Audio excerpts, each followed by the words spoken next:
Hello दोस्तों, स्वागत है आपका इस प्यारे से यूट्यूब चैनल हर पल पढ़ो में। दोस्तों, जैसा कि आप जानते हैं कि मैट्रिक परीक्षा 2023 का फाइनल एग्ज़ाम फरवरी से शुरू होगा।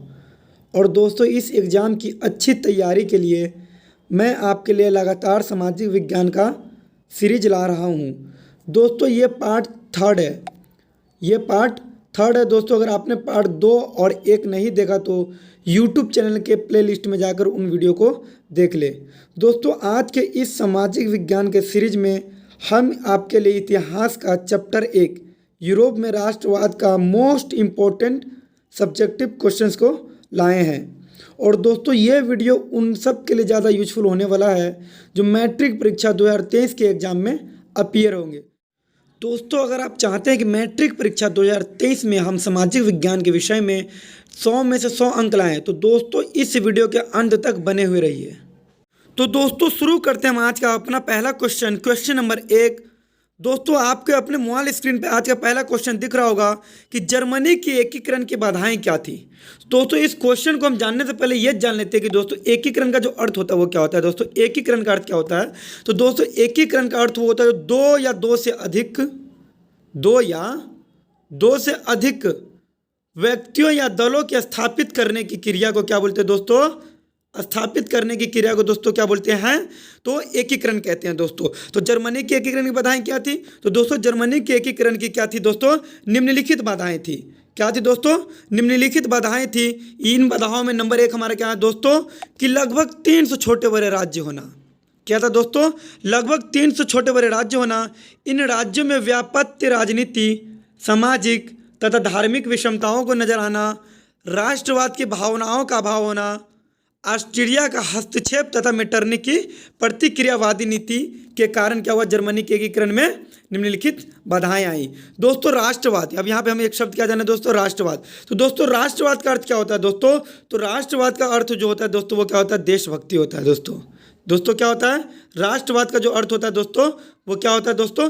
देशभक्ति होता है। तो दोस्तों, क्वेश्चन के आगे और दोस्तों क्वेश्चन के इस सीरीज में आगे बढ़ते हुए हम चलते हैं क्वेश्चन नंबर 2। दोस्तों, क्वेश्चन नंबर 2 में लिखा है यूरोपीय इतिहास में घेटों का क्या महत्व है दोस्तों यूरोपीय इतिहास में घेटों का क्या महत्व है? तो दोस्तों, घेटो क्या है दोस्तों? यह एक शब्द है दोस्तों। घेटो जो है दोस्तों ये क्या है? यह एक शब्द है। और यह शब्द जो था दोस्तों मध्य यूरोपीय देशों में दोस्तों क्या यहूदी बस्ती के लिए प्रयोग किया जाता है दोस्तों। किसके लिए प्रयोग किया जाता था दोस्तों? यहूदी बस्ती के लिए प्रयोग किया जाता था। दोस्तों, यूरोपीय इतिहास में घेटों क्या महत्व है? तो दोस्तों, यूरोपीय इतिहास में घेटों का महत्व जो दोस्तों क्या है कि दोस्तों यह शब्द मध्य यूरोपीय देशों में यहूदी बस्ती के लिए प्रयोग किया जाता था। आज की भाषा में यह एक धर्म, प्रजाति या समान पहचान वाले लोगों को दर्शाती है। घेटोकरण मिश्रित व्यवस्था दोस्तों कैसा है दोस्तों? मिश्रित व्यवस्था। दोस्तों, अगर आपको मालूम है कि मिश्रित व्यवस्था किसे कहते हैं तो आप हमें कमेंट करके जरूर बताएं। मिश्रित व्यवस्था के स्थान पर एक सामुदायिक व्यवस्था थी जो सामुदायिक दंगों को देशी रूप देते थे दोस्तों। तो अब तक हमने दोस्तों 2 क्वेश्चंस को कवर किया है। दोस्तों, मैं बताना चाहता हूं कि इस वीडियो में मैंने वो सारे मोस्ट इंपॉर्टेंट सब्जेक्टिव क्वेश्चंस को कवर किया है जो आपको मैट्रिक परीक्षा 2023 के लिए बहुत ही ज़्यादा आप लोगों के लिए यूजफुल होने वाला है। तो दोस्तों, इस वीडियो के अंत तक जरूर बने रहे। तो दोस्तों, आगे बढ़ते हम चलते हैं क्वेश्चन नंबर 3 की तरफ कि क्वेश्चन नंबर 3 हमारा दोस्तों क्या है। तो दोस्तों, क्वेश्चन नंबर 3 जो हमारा है दोस्तों, राष्ट्रवाद क्या है दोस्तों हमारा क्या है दोस्तों? राष्ट्रवाद क्या है दोस्तों? क्वेश्चन नंबर 3 हमारा क्या बोला दोस्तों? राष्ट्रवाद क्या है? तो दोस्तों, राष्ट्रवाद को जानने से पहले हम ये जानते हैं कि राष्ट्रवाद का अर्थ क्या होता है दोस्तों। तो राष्ट्रवाद दोस्तों 2 शब्दों से मिलकर बनता है दोस्तों। कितने शब्दों से मिलकर बनता है? 2 शब्दों से।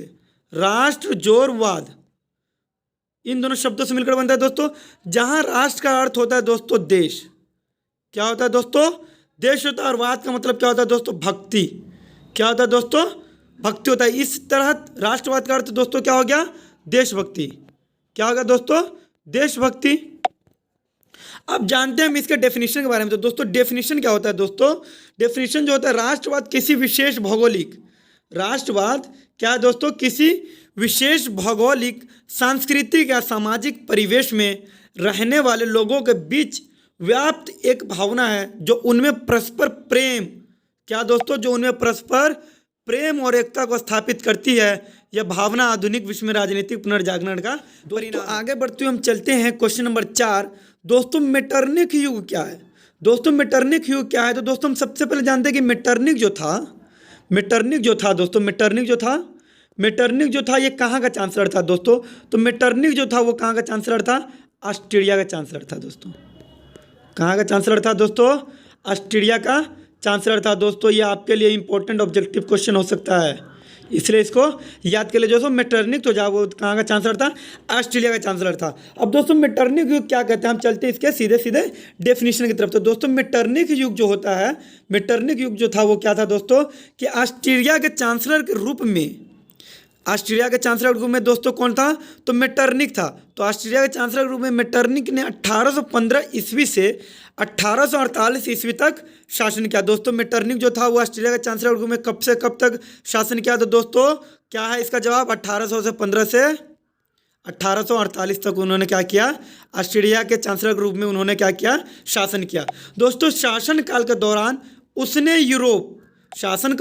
उसने यूरोप की राजनीतिक में इतनी प्रमुख भूमिकाएं निभाई कि इस काल अवधि को, यानी इस समय को क्या कहा जाने लगा दोस्तों?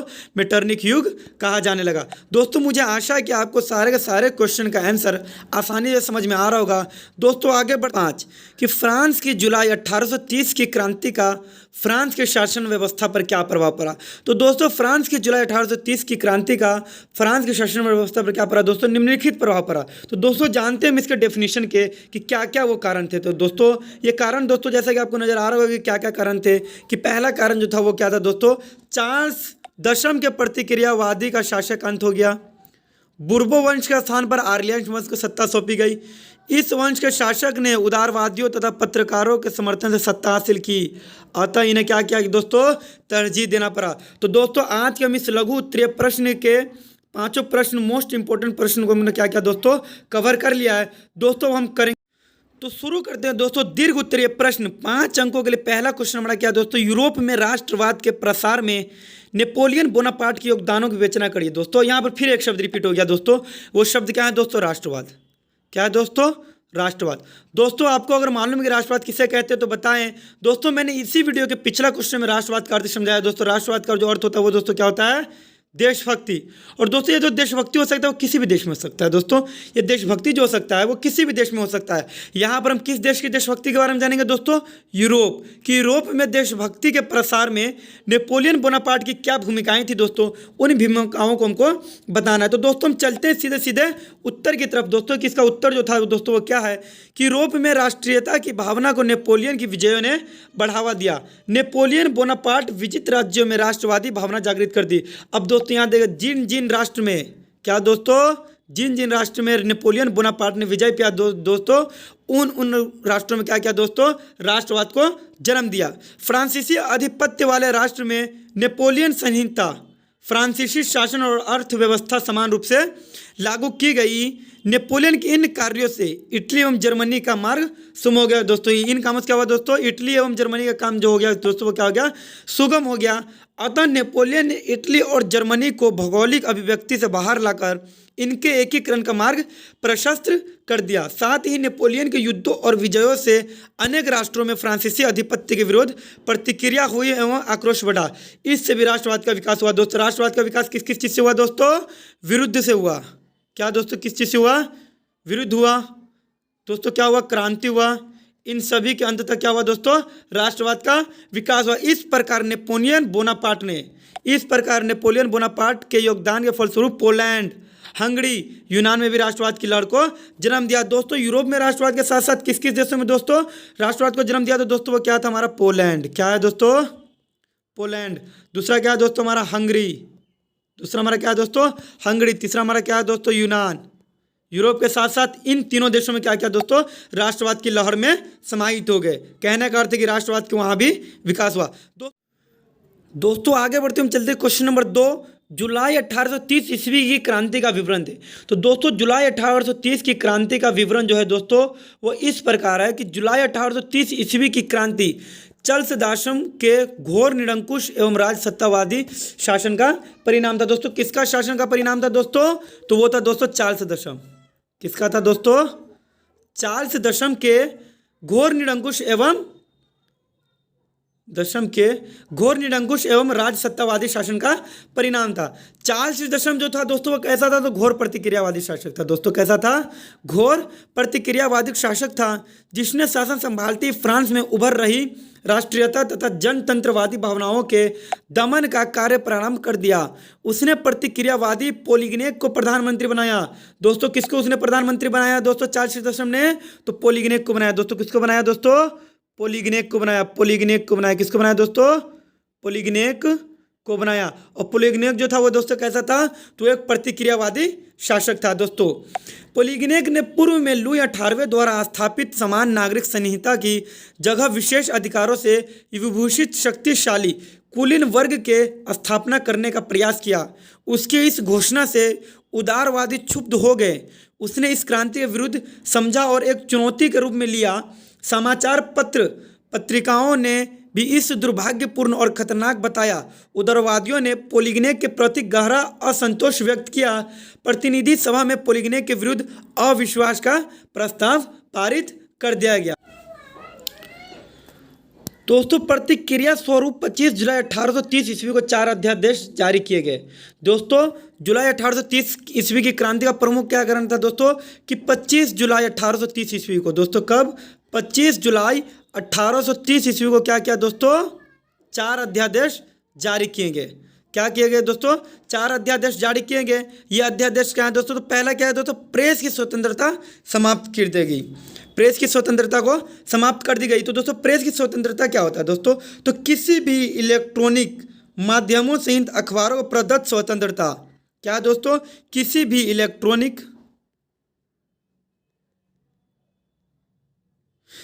इलेक्ट्रॉनिक माध्यमों सहित अखबारों को प्रदत्त स्वतंत्रता। अखबारों की प्रदत्त स्वतंत्रता दोस्तों क्या होता है? अखबारों की प्रदत्त स्वतंत्रता दोस्तों हमारा क्या कहलाता है? प्रेस की स्वतंत्रता कहलाता है। तो दोस्तों इस अध्यादेश में क्या किया गया दोस्तों? सबसे पहले प्रेस की स्वतंत्रता को समाप्त कर दिया गया। दूसरा जो था वो दोस्तों क्या था? प्रतिनिधि सभा भंग कर दी गई दोस्तों। क्या था दोस्तों? प्रतिनिधि सभा भंग कर दी गई। तीसरा क्या था दोस्तों? कि संपत्ति योग्यता बढ़ाकर मतदाताओं की संख्या सीमित कर दी गई दोस्तों। क्या था दोस्तों? संपत्ति की योग्यता को बढ़ाकर क्या क्या दोस्तों? मतदाताओं की संख्या सीमित कर दी गई। तथा राज्य परिषद में अभिजात्य वर्ग दोस्तों, आप जानते हैं अभिजात्य वर्ग क्या होता है दोस्तों? तो अभिजात्य वर्ग का अर्थ होता है दोस्तों ये वैसा वर्ग होता है जिसमें क्या होता है दोस्तों? सिंपल सी भाषा में कहते हैं तो अमीर लोग आते हैं दोस्तों। इनमें जमींदार लोग आते हैं और अमीर लोग आते हैं दोस्तों। कि इसके विरोध में पेरिस में क्रांतिक लहर दौड़ गई और 27 से 29 जुलाई तक गृह युद्ध हुआ दोस्तों। गृह युद्ध का मतलब क्या होता है? तो दोस्तों गृह युद्ध का अर्थ ये होता है कि एक ही देश में रहने वाले 2 पार्टियों के बीच हुए युद्ध को क्या बोलते हैं दोस्तों? गृह युद्ध बोलते हैं दोस्तों। परिणामतः चार्ल्स दशम क्या दोस्तों? परिणामतः चार्ल्स दशम फ्रांस की राजगद्दी छोड़ इंग्लैंड भाग गया। फ्रांस में जुलाई 1830 ईस्वी की क्रांति के फलस्वरूप बुर्बो वंश का अंत हुआ तथा आर्लेश वंश के लुई फिलिप ने उदारवादियों, पत्रकारों तथा जनता के समर्थन से सत्ता संभाली। फ्रांस की जुलाई 1830 ईस्वी क्रांति ने देश में कट्टा राज सत्तावादियों का प्रभाव समाप्त कर फ्रांसीसी क्रांति के सिद्धांतों को पुनर्जीवित किया तथा वियना कांग्रेस के उद्देश्यों को निर्मूल सिद्ध कर दिया। इसका प्रभाव संपूर्ण यूरोप पर पड़ा। राष्ट्रीयता तथा देशभक्ति की भावना ने सभी यूरोपीय राष्ट्रों को राजनीतिक एकीकरण, संवैधानिक सुधारों तथा राष्ट्रवाद का मार्ग क्या किया दोस्तों? प्रशस्त किया। दोस्तों अगर आपको ये सारा का सारा वीडियो अच्छा लग रहा है तो दोस्तों चैनल को सब्सक्राइब कीजिए, लाइक कीजिए और अपने दोस्तों के साथ शेयर करिए। दोस्तों आज के हम इस मुहिम में आगे बढ़ते हुए आज का आखिरी क्वेश्चन नंबर 3 में चलते हैं दोस्तों। यूनानी स्वतंत्रता आंदोलन का संक्षिप्त वर्णन देना दोस्तों।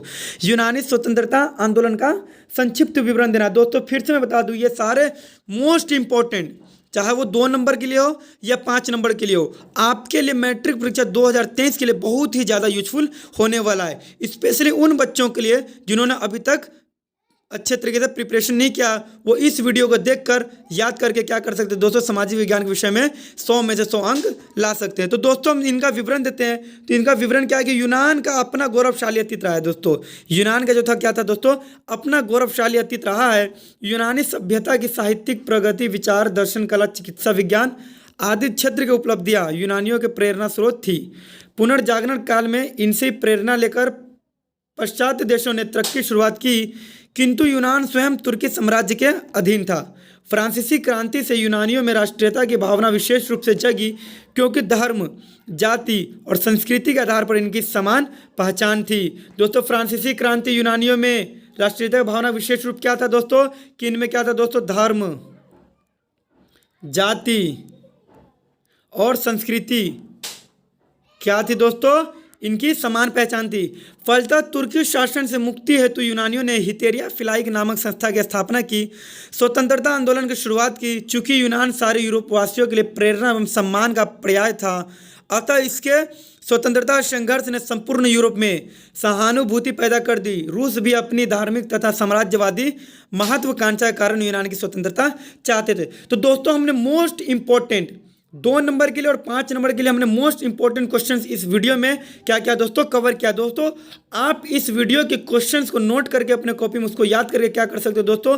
सामाजिक विज्ञान में 100 में से 100 अंक मैट्रिक परीक्षा 2023 में ला सकते हो। दोस्तों, अगर आपको ये वीडियो अच्छा लगा तो दोस्तों चैनल को सब्सक्राइब करें, लाइक करें और अपने दोस्तों के साथ शेयर करें, ताकि दोस्तों वो भी क्या करें, मैट्रिक परीक्षा 2023 में अच्छे नंबर से क्या कर सके दोस्तों, सामाजिक विज्ञान में पास हो गए। ठीक है दोस्तों, मैं अंततः यही कहना चाहता हूँ कि मैट्रिक परीक्षा 2023 में 100 में से 100 अंक लाना है मेरा भाई, तो हर पल पढ़ो, सब्सक्राइब करना पड़ेगा मेरी जान।